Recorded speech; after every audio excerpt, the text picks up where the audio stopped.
কণ্ঠ audio book চ্যানেলে সবাইকে স্বাগত। পড়ছি রবীন্দ্রনাথ ঠাকুরের ছোট গল্প ল্যাবরেটরি।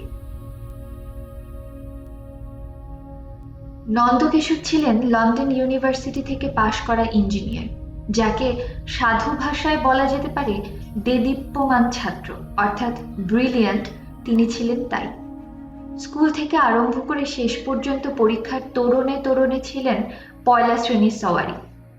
ওর বুদ্ধি ছিল ফলাও, ওর প্রয়োজন ছিল দরাজ, কিন্তু ওর অর্থ সম্বল ছিল আট মাপের। রেলওয়ে কোম্পানির দুটো বড় ব্রিজ তৈরি করার কাজের মধ্যে উনি ঢুকে পড়তে পেরেছিলেন। ও কাজের আয় ব্যয়ের বাড়তি পড়তে বিস্তর, কিন্তু দৃষ্টান্তটা সাধু নয়। এই ব্যাপারে যখন তিনি ডান হাত বাঁ হাত দুই হাতি জোরের সঙ্গে চালনা করছিলেন, তখন তার মন খুঁতখুত করেনি। এসব কাজের দেনা পাওনা নাকি কোম্পানির নামক একটা অ্যাবস্ট্রাক্ট সত্তার সঙ্গে জড়িত। সেই জন্যে কোনো ব্যক্তিগত লাভ লোকসানের তহবিলে এর পীড়া পৌঁছয় না। ওর নিজের কাজে কর্তারা ওকে জিনিয়াস বলতো। নিখুঁত হিসেবে মাথা ছিল তার। বাঙালি বলেই তার উপযুক্ত পারিশ্রমিক তার জোটেনি। নিচের দরের বিলিতি কর্মচারী প্যান্টের দুই ভরা পকেটে হাত গুঁজে যখন পা ফাঁক করে হ্যালো মিস্টার মল্লিক বলে ওর পিঠে থাবড়া দিয়ে কর্তৃত্ব করত, তখন ওর ভালো লাগতো না। বিশেষত যখন কাজের বেলা ছিলেন উনি, আর দামের বেলায় আর নামের বেলায় ওরা। এর ফল হয়েছিল এই যে নিজের ন্যায্য প্রাপ্য টাকার একটা প্রাইভেট হিসেব ওর মনের মধ্যে ছিল। সেটা পুষিয়ে নেবার ফন্দি জানতেন ভালো করে। পাওনা এবং অপাওনাদার টাকা নিয়ে নন্দকিশোর কোনো দিন বাবুগিরি করেননি। থাকতেন শিকদারপাড়া গলির একটা 1.5 তলা বাড়িতে। কারখানা ঘরের দাগ দেওয়া কাপড় বদলাবার ওর সময় ছিল না। কেউ ঠাট্টা করলে বলতেন, মজুর মহারাজের তকমা পরা আমার এই সাজ। কিন্তু বৈজ্ঞানিক সংগ্রহ ও পরীক্ষার জন্যে বিশেষ করে তিনি বাড়ি বানিয়েছিলেন খুব মস্ত। এমন মশগুল ছিলেন নিজের শখ নিয়ে যে কানে উঠত না লোকেরা বলা বলি করছে, এত বড় ইমারতটা যে আকাশ ফুঁড়ে উঠল, আলাদিনের প্রদীপটা ছিল কোথায়? একরকমের শখ মানুষকে পেয়ে বসে, সেটা মাতলামির মতো।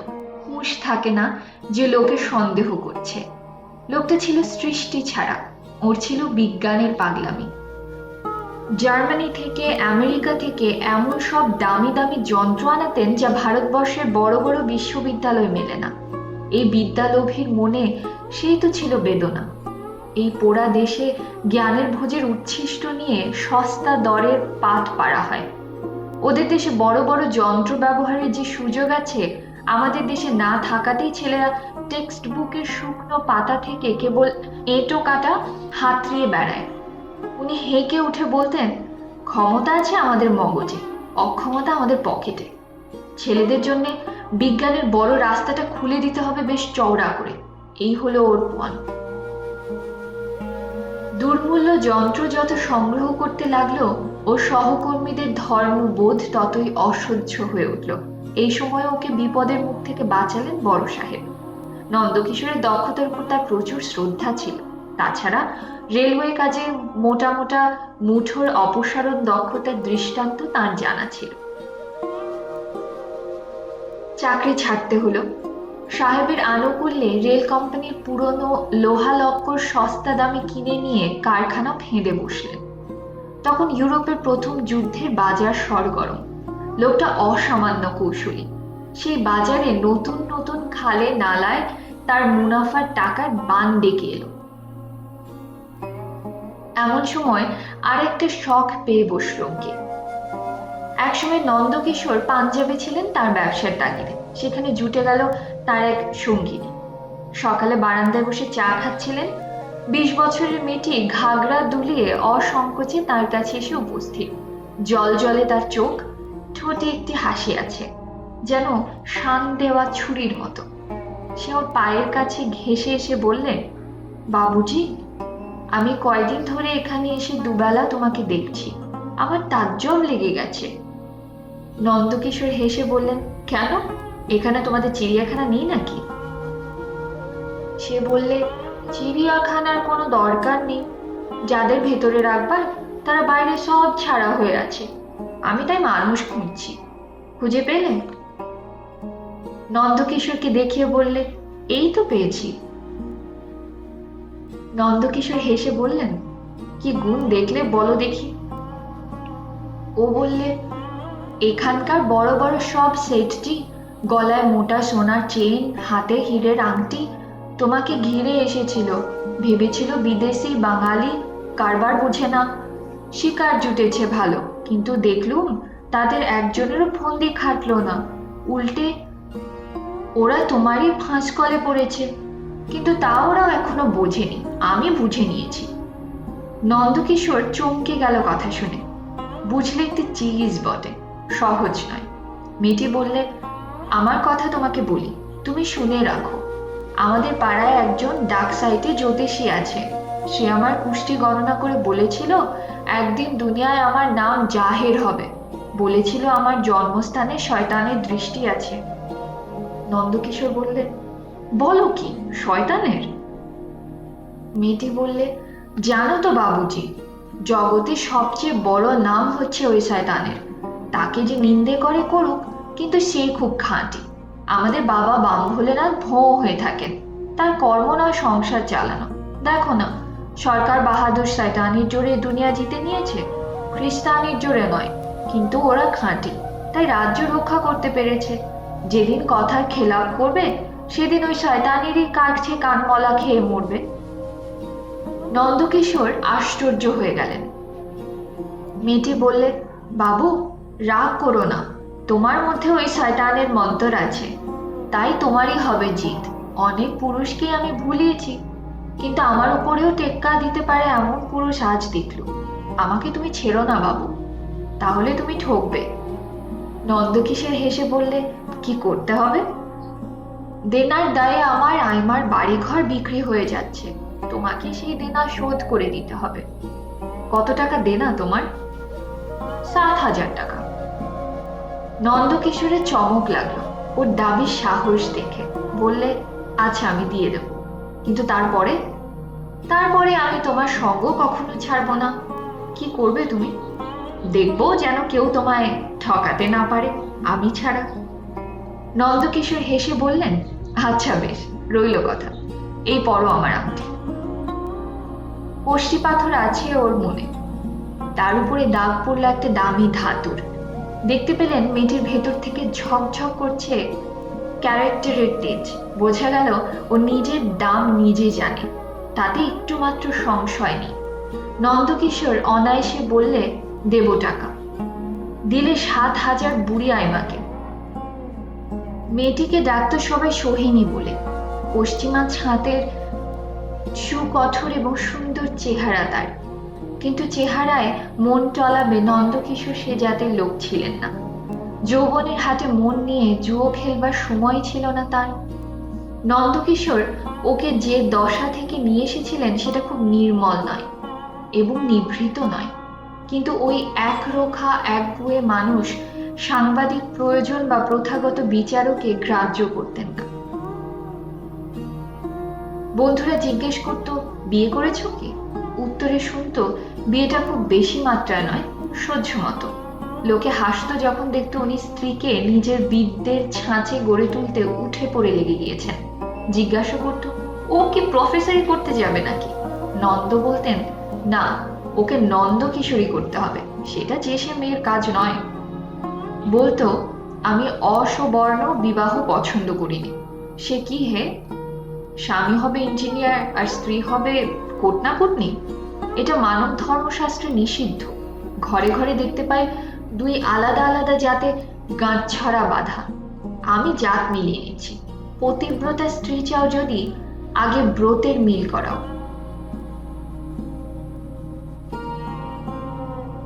নন্দকিশোর মারা গেলেন প্রৌঢ় বয়সে কোনো এক দুঃসাহসিক বৈজ্ঞানিক পরীক্ষার অপঘাতে।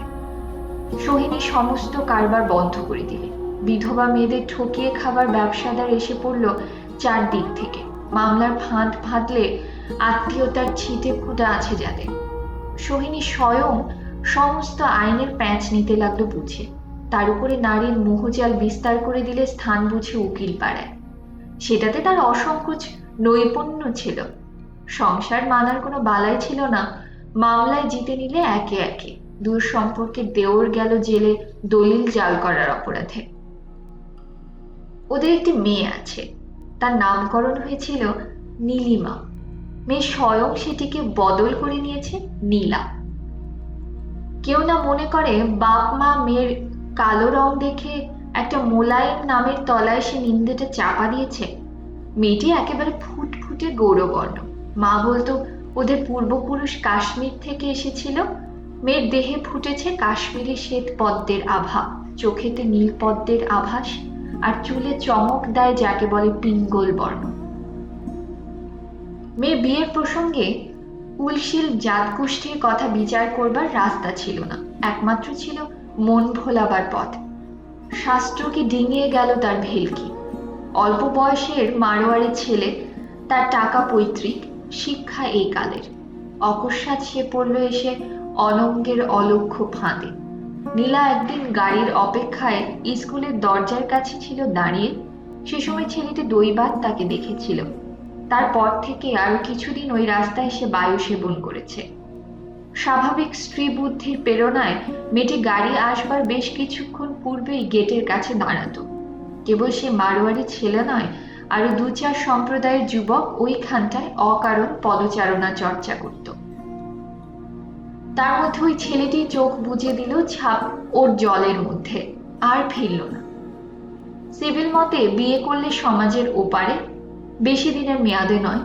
তার ভাগ্যে বধূটি এলো প্রথমে, তারপরে দাম্পত্যের মাঝখানে দাড়ি টানলে টাইফয়েড, তারপর মুক্তি। সৃষ্টিতে অনাসৃষ্টিতে মিশিয়ে উপদ্রব চলতে লাগলো। মা দেখতে পায় তার মেয়ের ছটফটানি। মনে পড়ে নিজের প্রথম বয়সের জ্বালামুখীর অগ্নি চাঞ্চল্য।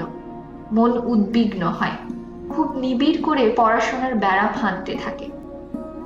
পুরো শিক্ষক রাখলো না, একজন বিদুষীকে লাগিয়ে দিল শিক্ষকতায়। নীলার যৌবনের আঁচ লাগতো তারও মনে, তুলতো তাকে তাঁতে অনির্দেশ্য কামনার তপ্ত বাষ্পে। মুগ্ধের দল ভিড় করে আসতে লাগলো এদিকে ওদিকে, কিন্তু দরওয়াজা বন্ধ। বন্ধুত্ব প্রয়াসিনীরা নিমন্ত্রণ করে চায়ে, টেনিসে, সিনেমায় নিমন্ত্রণ পৌঁছায় না কোনো ঠিকানায়।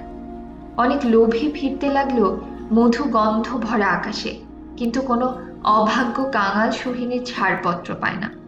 এদিকে দেখা যায় উৎকণ্ঠিত মেয়ে সুযোগ পেলে উঁকি ঝুঁকি দিতে চায় অজায়গায়। বই পড়ে, যে বই টেক্সট বুক কমিটির অনুমোদিত নয়।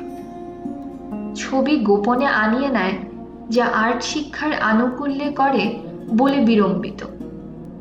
ওর বিদুষী শিক্ষয়িত্রীকে পর্যন্ত অন্যমনস্ক করে দিলে। ডায়োসিশন থেকে বাড়ি ফেরবার পথে আলুথালু চুলওয়ালা গোফে রেখামাত্র দেওয়া সুন্দর হানো এক ছেলে ওর গাড়িতে চিঠি ফেলে দিয়েছিল। ওর রক্ত উঠেছিল ছমছম করে। চিঠিখানা লুকিয়ে রেখেছিল জামার মধ্যে।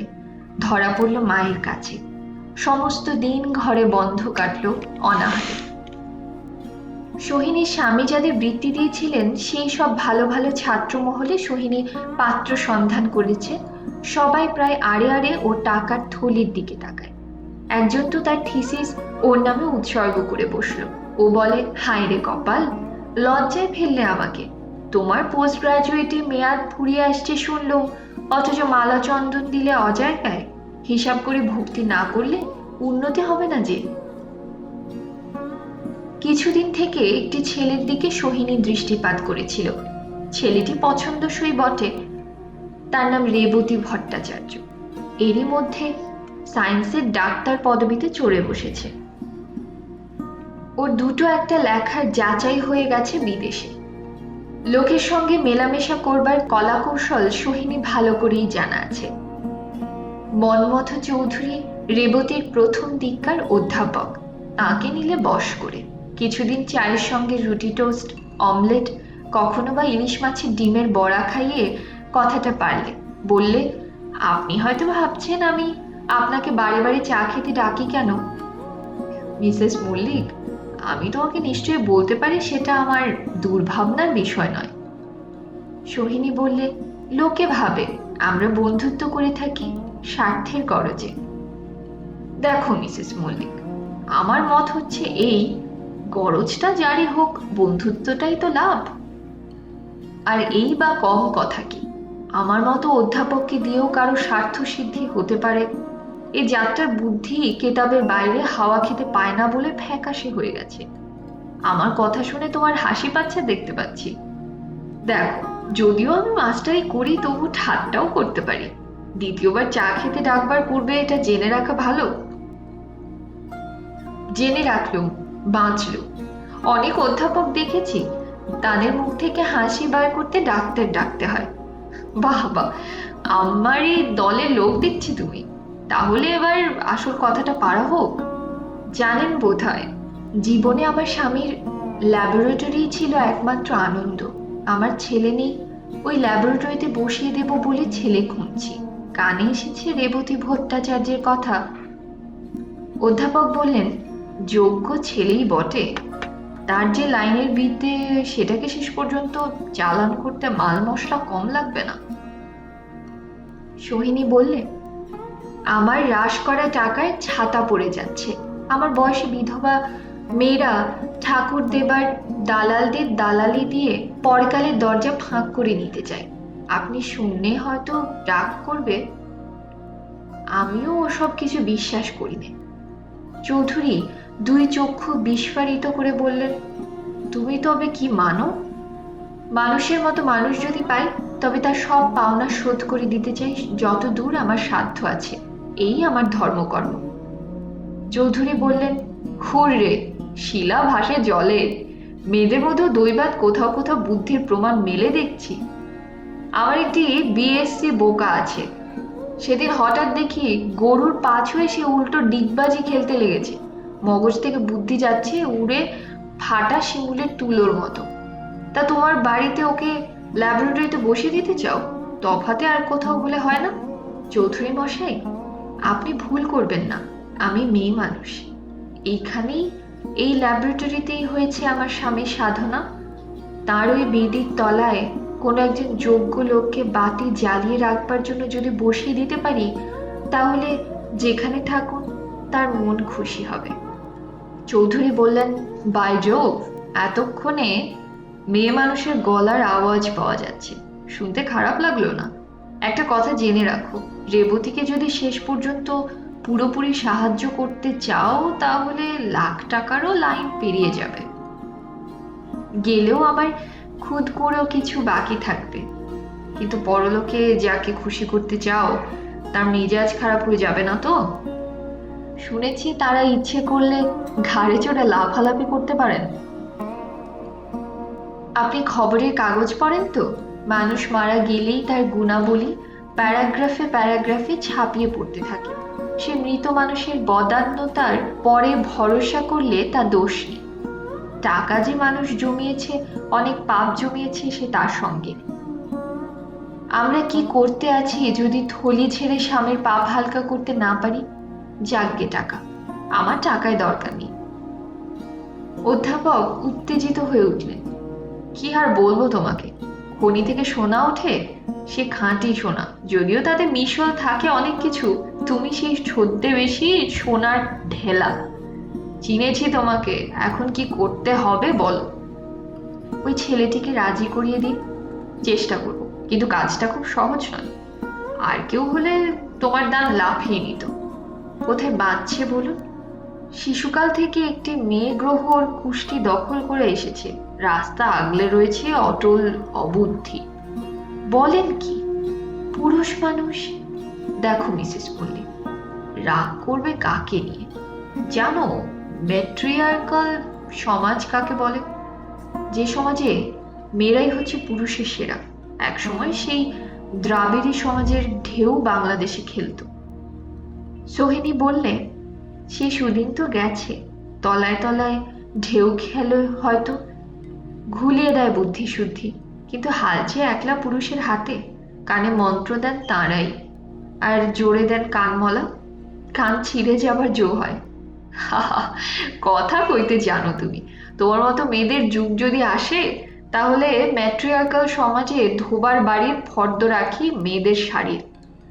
আর আমাদের কলেজের প্রিন্সিপালকে পাঠিয়ে দিই ঢেকি করতে। মনোবিজ্ঞান বলে বাংলাদেশে ম্যাট্রিয়ার্কি বাইরে নেই, আছে নারীতে। মা মা শব্দে হাম্বা ধ্বনি আর কোনো দেশের পুরুষ মহলে শুনেছ কি? তোমাকে খবর দিচ্ছি, রেবতীর বুদ্ধির ডগার উপরে চড়ে বসে আছে একটি রীতিমতো মেয়ে। কাউকে ভালোবাসে নাকি? আহা, সেটা হলে তো বুঝতো। ওর শিরায় প্রাণ করছে ধুক ধুক। যুবতীর হাতে বুদ্ধি খোয়াবার বায়না নিয়েই তো এসেছে। এই তো সেই বয়সে। তা না হয়ে এই কাঁচা বয়সে ও যে এক মালা জবকারিনীর হাতে মালার গুটি বনে গেছে। ওকে বাঁচাবে কিসে? না যৌবন, না বুদ্ধি, না বিজ্ঞান। আচ্ছা, একদিন ওকে এখানে চা খেতে ডাকতে পারি কি? আমাদের মতো অসুচির ঘরে খাবেন তো? অসুচি না খায় তো ওকে আছড়ে আছড়ে এমনি সূচি করে নেব যে বামনায়ের দাগ থাকবে না ওর মজ্জায়। একটা কথা জিজ্ঞেস করি, তোমার নাকি একটু সুন্দরী মেয়ে আছে? আছে, পোড়া কপালে সুন্দরীও বটে। তা কি করবো বলো? না না, আমাকে ভুল করো না। আমার কথা যদি বলো সুন্দরী মেয়ে আমি পছন্দই করি, ওটা আমার একটা রোগ বললেই হয়। কিন্তু ওর আত্মীয়রা বেরোসে, ভয় পেয়ে যাবে। ভয় নেই, আমি নিজের জাতি মেয়ের বিয়ে দেব ঠিক করেছি। এটা একেবারে বানানো কথা। তুমি নিজে তো বেজাতে বিয়ে করেছো। নাকাল হয়েছে কম নয়, বিষয়ের দখল নিয়ে মামলা করতে হয়েছে বিস্তর। যে করে জিতেছি সেটা বলবার কথা নয়।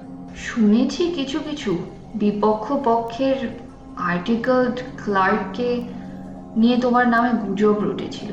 মকদ্দমায় জিতে তুমি তো সরে পড়লে। সে লোকটা গলায় দড়ি দিয়ে মরতে যায় আর কি। এত যুগ ধরে মেয়ে মানুষ টিকে আছে কি করে? ছল করার কম কৌশল লাগে না। লড়াইয়ের তাকবাগের সমানই সে। তবে কিনা তাতে মধুও কিছু খরচ করতে হয়। এ হলো নারীর স্বভাবদত্ত লড়াইয়ের রীতি। ওই দেখো, আবার তুমি আমাকে ভুল করছো। আমরা বিজ্ঞানী, আমরা বিচারক নই। স্বভাবের খেলা আমরা নিষ্কামভাবে দেখে যাই। সে খেলায় যা ফল হবার তা ফলতে থাকে। তোমার বেলায় ফলটা বেশ হিসেব মতোই ফলেছিল। বলেছিলাম ধন্য মেয়ে তুমি। এই কথাটাও ভেবেছি, আমি যে তখন প্রফেসর ছিলুম, আর্টিকেল ক্লার্ক ছিলুম না, সেটা আমার বাঁচোয়া। মার্কারি সূর্যের কাছ থেকে যতটুকু দূরে আছে ততটুকু দূরে থেকেই বেঁচে গেল। ওটা গণিতের হিসেবের কথা। ওদের ভালো নেই মন্দ নেই, এসব কথা বোধহয় তুমি বুঝতে শিখেছ। তা শিখেছি, গ্রহগুলো টান মেনে চলে, আবার টান এড়িয়ে চলে। এটা একটা শিখে নেবার তত্ত্ব বই কি। আর একটা কথা কবুল করছি, এইমাত্র তোমার সঙ্গে কথা কইতে কইতে একটা হিসেব মনে মনে কষছিলুম, সেও অঙ্কের হিসেব। ভেবে দেখো, বয়সটা যদি অন্তত 10টা বছর কম হতো তাহলে খামোখা আজ একটা বিপদ ঘটত। কলিশন ওইটুকু পাশ কাটিয়ে গেল আর কি। তবু বাষ্পের জোয়ার উঠেছে বুকের মধ্যে। ভেবে দেখো, সৃষ্টিটা আগাগোড়াই কেবল অঙ্ক কষার খেলা। এই বলে চৌধুরী দুই হাঁটু চাপড়িয়ে হা হা করে হেসে উঠলেন। একটা কথা তার হুঁশ ছিল না যে তার সঙ্গে দেখা করবার আগে সোহিনী 2 ঘন্টা ধরে রঙে চঙে এমন করে বয়স বদল করেছে যে সৃষ্টিকর্তাকে আগাগোড়াই দিয়েছে ঠকিয়ে। পরের দিন অধ্যাপক এসে দেখলেন সোহিনী রোয়া ওঠা হাড় বের করা একটা কুকুরকে স্নান করিয়ে তোয়ালে দিয়ে তার গা মুছিয়ে দিচ্ছে। চৌধুরী জিজ্ঞাসা করলেন, এই অপয়মন্তটাকে এত সম্মান কেন? ওকে বাঁচিয়েছি বলে পা ভেঙেছিল মোটরের তলায় পড়ে, আমি সারিয়ে তুলেছি ব্যান্ডেজ বেঁধে। এখন ওর প্রাণটার মধ্যে আমারও শেয়ার আছে। রোজ রোজ ওই অলক্ষণের চেহারা দেখে মন খারাপ হয়ে যাবে না? চেহারা দেখবার জন্যে ওকে তো রাখিনি। মরতে মরতে ওই যে ও সেরে উঠেছে, এটা দেখতে আমার ভালো লাগে। ওই প্রাণী বেঁচে থাকার দরকারটা যখন দিনে দিনে মিটিয়ে দিই, তখন ধর্মকর্ম করতে ছাগল ছানার গলায় দড়ি বেঁধে আমাকে কালীতলায় দৌড়তে হয় না। তোমাদের বায়োলজির ল্যাবরেটরির কানাখোড়া কুকুর খরগোশগুলোর জন্য আমি একটা হাসপাতাল বানাবো স্থির করেছি। মিসেস মল্লিক, তোমাকে যতই দেখছি তাক লাগছে। আরো বেশি দেখলে ওটার উপশম হবে। রেবতী বাবুর খবর দেবেন বলেছিলেন, সেটা আরম্ভ করে দিন। আমার সঙ্গে দূরসম্পর্কে ওদের যোগ আছে, তাই ওদের ঘরের খবর জানি। রেবতীকে জন্ম দিয়েই ওর মা মারা যান। বরাবর ও পিসির হাতে মানুষ। ওর পিসির আচার নিষ্ঠা একেবারে নিরেট। এতটুকু খুঁত নিয়ে ওর খুঁতখুঁতানি সংসারটাকে অতিষ্ঠ করে তুলত। তাকে ভয় না করতো এমন লোক ছিল না পরিবারে। ওর হাতে রেবতীর পৌরুষ গেল ছাতু হয়ে। স্কুল থেকে ফিরতে 5 মিনিট দেরি হলে 25 মিনিট লাগতো তার জবাবদিহি করতে। সোহিনী বললে, আমি তো জানি পুরুষেরা করবে শাসন, মেয়েরা দেবে আদর, তবেই ওজন ঠিক থাকে। অধ্যাপক বললে, ওজন ঠিক রেখে চলা মরাল গামিনীদের ধাতে নেই। ওরা এদিকে ঝুঁকবে ওদিকে ঝুঁকবে। কিছু মনে করো না মিসেস মল্লিক, ওদের মধ্যেও দৈবাত মিলে যায়। খাড়া রাখে মাথা, চলে সোজা চালে, যেমন। আর বলতে হবে না। কিন্তু আমার মধ্যেও শিকড়ের দিকে মেয়ে মানুষ যথেষ্ট আছে। কি ঝোঁকে পেয়েছেন দেখছেন না? ছেলে ধরা ঝোঁক, নইলে আপনাকে বিরক্ত করতেন কি? দেখো, বারবার ওই কথাটা বলো না। জেনে রেখো, আজ ক্লাসের জন্য তৈরি না হয়েই চলে এসেছি। কর্তব্যের গাফেলি এতই ভালো লাগছে। বোধহয় মেয়ে যাত্রার পরেই আপনার বিশেষ একটু কৃপা আছে। একটু অসম্ভব নয়, কিন্তু তার মধ্যেও তো ইতর বিশেষ আছে। যা হোক, সে কথাটা পরে হবে। সোহিনী হেসে বললে, পরে না হলেও চলবে। আপাতত যে কথাটা উঠেছে শেষ করে দিন। রেবতী বাবুর এত উন্নতি হলো কি করে? যা হতে পারতো তার তুলনায় কিছুই হয়নি। একটা রিসার্চের কাজে ওর বিশেষ দরকার হয়েছিল উঁচু পাহাড়ে যাবার। ঠিক করেছিল যাবে বদ্রিকাশ্রমে। আরে সর্বনাশ! পিসিরও ছিল এক পিসি, সে বুড়ি মরবে তো মরুক, ওর বদ্রিকারই রাস্তায়। পিসি বললে, আমি যতদিন বেঁচে আছি পাহাড় পর্বত চলবে না। কাজেই তখন থেকে এক মনে যা কামনা করছি সে মুখ ফুটে বলবার নয়, থাক সে কথা। কিন্তু শুধু পিসিমাদের দোষ দিলে চলবে কেন? মায়ের দুলাল ভাইপোদের হার বুঝি কোনো কালে পাকবে না? সে তো পূর্বেই বলেছি, ম্যাট্রিয়ার্কি রক্তের মধ্যে হামবাঁধনি জাগিয়ে তোলে হতবুদ্ধি হয়ে যায় বৎসরা। আফসোসের কথা কি আর বলবো। এ তো হলো নাম্বার 1। তারপরে রেবতী যখন সরকারের বৃত্তি নিয়ে কেমব্রিজে যাবে স্থির করলো, আবার এসে পড়লো সেই পিসিমার হাউ হাউ শব্দ। তার বিশ্বাস ও চলেছে মেম সাহেব বিয়ে করতে। আমি বললাম, না হয় করলো বিয়ে। সর্বনাশ, কথাটা আন্দাজে ছিল, এবার যেন পাকা দেখা হয়ে গেল। পিসি বললে, ছেলে যদি বিলেতে যায় তাহলে গলায় দড়ি দিয়ে মরব। কোন দেবতার দোহাই পারলে পাকানো হবে দড়িটা নাস্তিক আমি জানিনি, তাই দড়িটা বাজারে মিলল না। রেবতীকে খুব খানিকটা গাল দিলুম, বললুম স্টুপিড, বললুম ডান্স, বললুম ইমবেসেল। ব্যাস ওইখানেই খতম।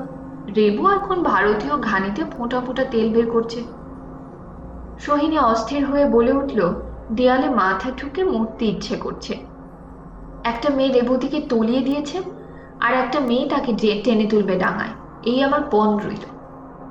স্পষ্ট কথা বলি ম্যাডাম, জানোয়ারগুলোকে শিঙে ধরে তলিয়ে দেবার হাত তোমার পাকা, লেজে ধরে তাদের উপরে তোলবার হাত তেমন দুরস্থ হয়নি। তা এখন থেকে অভ্যাসটা শুরু হোক। একটা কথা জিজ্ঞাসা করি, সায়েন্সে এত উৎসাহ তোমার এলো কোথা থেকে? সকল রকম সায়েন্সেই সারা জীবন আমার স্বামীর মন ছিল মেতে। তার নেশা ছিল বর্মা চুরুট আর ল্যাবরেটরি। আমাকে চুরুট ধরিয়ে প্রায় বর্মিজ মেয়ে বানিয়ে তুলেছিলেন। ছেড়ে দিলাম, দেখলাম পুরুষদের চোখে খটকা লাগে। তার আর এক নেশা আমার উপর দিয়ে জমিয়েছিলেন, পুরুষরা মেয়েদের মজায় বোকা বানিয়ে। উনি আমাকে মজিয়েছিলেন বিদ্যে দিয়ে দিনরাত। দেখুন চৌধুরী মশাই, স্বামীর দুর্বলতা স্ত্রীর কাছে ঢাকা থাকে না, কিন্তু আমি ওর মধ্যে কোনোখানি খাদ দেখতে পাইনি। কাছে থেকে যখন দেখতুম, দেখেছি উনি বড়। আজ দূর থেকে দেখি উনি আরো বড়। চৌধুরী জিজ্ঞাসা করলেন, কোনখানে সবচেয়ে তাকে বড় ঠেকছে? বলবো, উনি বিদ্বান বলে নয়, বিদ্যার পরে ওর নিষ্কাম ভক্তি ছিল বলে। উনি একটা আলো পুজোর হাওয়ার মধ্যে ছিলেন। আমরা মেয়েরা দেখবার ছোবার মতো জিনিস না পেলে পুজো করবার পথ পাইনি। তারই ল্যাবরেটরি আমার পুজোর দেবতা হয়েছে। ইচ্ছে করে এখানে মাঝে মাঝে ধূপ ধুনো জ্বালিয়ে শাক ঘন্টা বাজে। ভয় করি আমার স্বামীর ঘৃণাকে। তার দৈনিক যখন পুজো ছিল, এইসব যন্ত্রতন্ত্র ঘিরে জমত কলেজের ছাত্রেরা।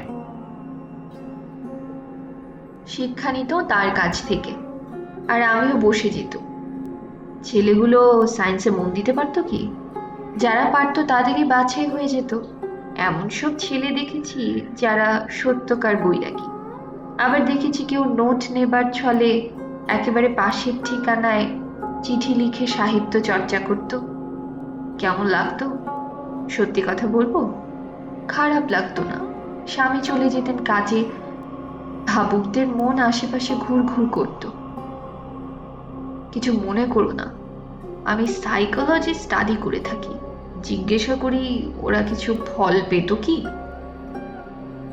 বলতে ইচ্ছে করে না, নোংরা আমি। দু চারজনের সঙ্গে জানাশোনা হয়েছে যাদের কথা মনে পড়লে আজও মনের মধ্যে মুচড়িয়ে ধরে। দু চারজন? মন যে লোভী, মাংস মজ্জার নিচে লোভের চাপা আগুন সে লুকিয়ে রেখে দেয়। খোঁচা পেলে জ্বলে ওঠে। আমি তো গোড়াতেই নাম ডুবিয়েছি।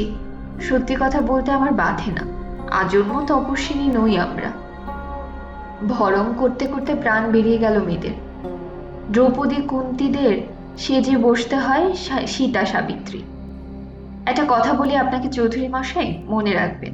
ছেলেবেলা থেকে ভালো মন্দ বোধ আমার স্পষ্ট ছিল না। কোনো গুরু আমায় তো শিক্ষা দেননি। তাই মন্দের মাঝে আমি ঝাঁপ দিয়েছি সহজে, পারও হয়ে গেছি সহজে। গায়ে আমার দাগ লেগেছে, কিন্তু মনে ছাপ লাগেনি। কিছু আমাকে আঁকড়ে ধরতে পারেনি। যাই হোক, তিনি যাবার পথে তার চিতার আগুনে আমার আসক্তিকে আগুন লাগিয়ে দিয়েছেন। জমা পাপ একে একে জ্বলে যাচ্ছে। এই ল্যাবরেটরিতেই জ্বলছে সেই হোমের আগুন। ব্রাভো! সত্যি কথা বলতে কি সাহস তোমার! সত্যি কথা বলিয়ে নেবার লোক থাকলে বলা সহজ হয়। আপনি যে খুব সহজ, খুব সত্যি। দেখো, ওই যে চিঠি লিখে ছেলেগুলো তোমার প্রসাদ পেয়েছিল, তারা কি এখন আনাগোনা করে? সে করেই তো তারা মুছে দিয়েছে আমার মনের ময়লা। দেখলুম জুটছে তারা আমার চেক বইয়ের দিকে লক্ষ্য করে। ভেবেছিলাম মেয়ে মানুষের মোহ মরতে চায় না, ভালোবাসা সিঁধের গর্ত দিয়ে পৌঁছবে তাদের হাত আমার টাকা সিন্ধুকে। এত রস আমার নেই, তারা তা জানতো না। আমার শুকনো পাঞ্জাবি মন, আমি সমাজের আইন কানুন ভাসিয়ে দিতে পারি দেহের টানে পড়ে, কিন্তু প্রাণ গেলেও বেইমানি করতে পারবো না। আমার ল্যাবরেটরি এক পয়সাও তারা খসাতে পারেনি। আমার প্রাণ শক্ত পাথর হয়ে চেপে আছে আমার দেবতার ভাণ্ডারের দ্বার। ওদের সাধ্য নেই সে পাথর গলাবে। আমাকে যিনি বেছে এনেছিলেন তিনি ভুল করেননি। তাকে আমি প্রণাম করি, আর পাই যদি সেই ছেলেগুলোর কান মলে দিই। বিদায় নেবার আগে অধ্যাপক একবার ল্যাবরেটরিটা ঘুরে এলেন সোহিনীকে সঙ্গে নিয়ে। বললেন, এখানেই মেলি বুদ্ধির চোলাই হয়ে গেছে।